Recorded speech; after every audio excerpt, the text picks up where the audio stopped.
Historically, food is more than just sustenance. It's a thread that's woven through every family's history since the beginning of time, one that ultimately we all share. Taking the time to research and learn about a family's history and tradition of food can reveal so much more than just their secret family recipes. The types and varieties of food that families eat around the world and the ways in which that food is prepared can be drastically different from one another, especially when studied across the centuries. But one thing remains the same for all of us since the beginning of our existence. We not only need food for survival, but we gather around it. We create memories together with it. We pass down family traditions with it. Food brings families together, providing an opportunity to bond over a shared meal, nurturing the relationships of those sharing it and creating memories that can later be remembered so vividly that just a touch, smell, sound, sight, or taste can bring the experience of it all rushing back once again. Family and food really go hand in hand the more you think about it. For centuries, people have gathered around food. It brings us together. It has the power to shape our memories, our experiences, and even our relationships. From everyday meals to celebrations and traditions passed down, food is a powerful commonality that we share with every single one of our ancestors, something we all need but approach differently based on our upbringing and our background, and something that deserves our attention when we're researching and preserving family history. Because of this unique relationship that we have to food, it often evokes strong and varied emotions for people. It could remind you of a happy time, a comforting time, a low time, an embarrassing time, like the story that my dad used to love to tell about me and the first time that I tried sushi. Food is one of life's constants, necessary during happy times and times of grief and struggle, and everything in between. Sometimes a family has plenty of food, and other times a family doesn't have much of it at all.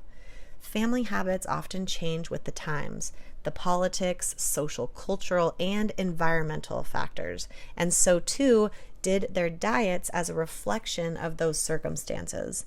From the everyday tasks of breakfast, lunch, and dinner to the extraordinary, those rare moments that only come once in a lifetime, food is usually there to not only provide common ground, but moments of connection as well.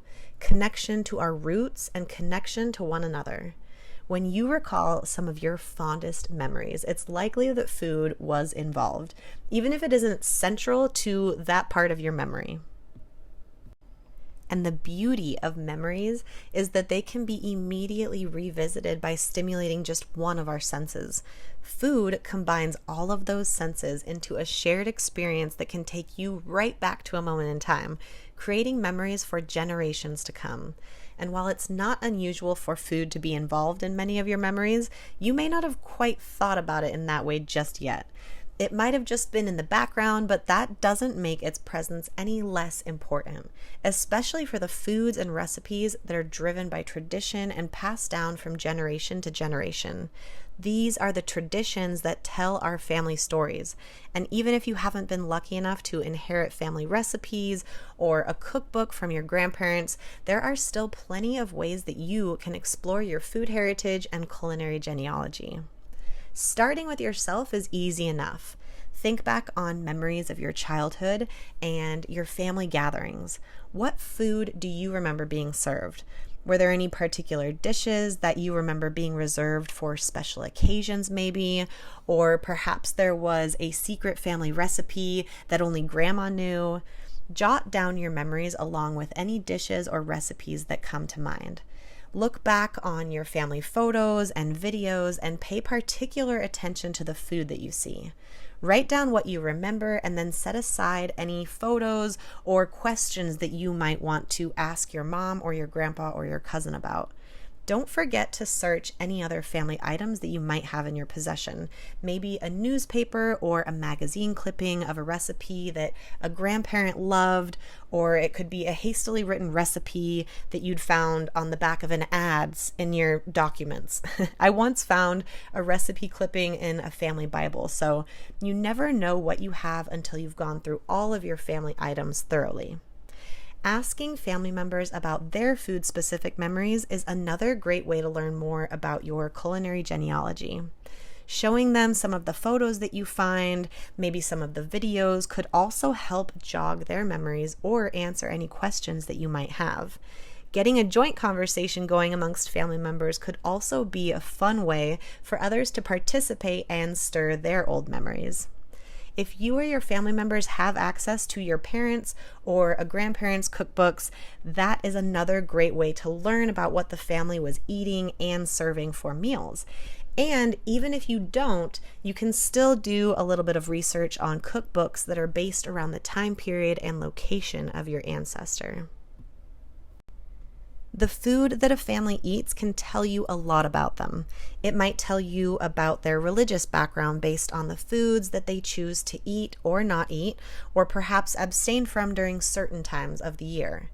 It might tell you about their social standing or the current social environment if perhaps they were limited to rationed food during a war, for example.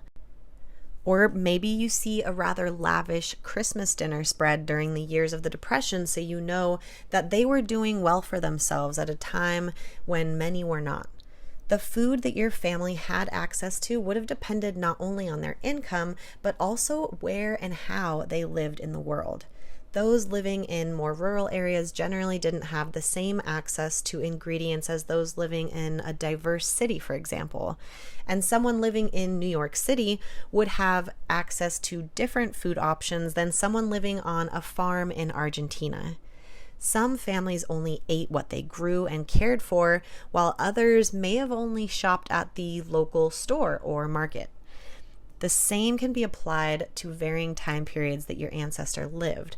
As importing and exporting foods became more popular, access to something that was once considered exotic, like chocolate, became more accessible as well.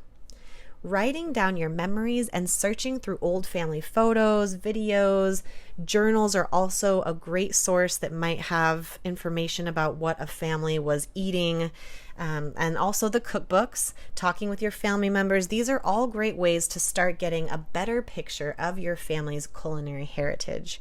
If you have minimal access to any of this, you can still learn a lot about what people were eating during a certain time based on the time period and their location with a little digging.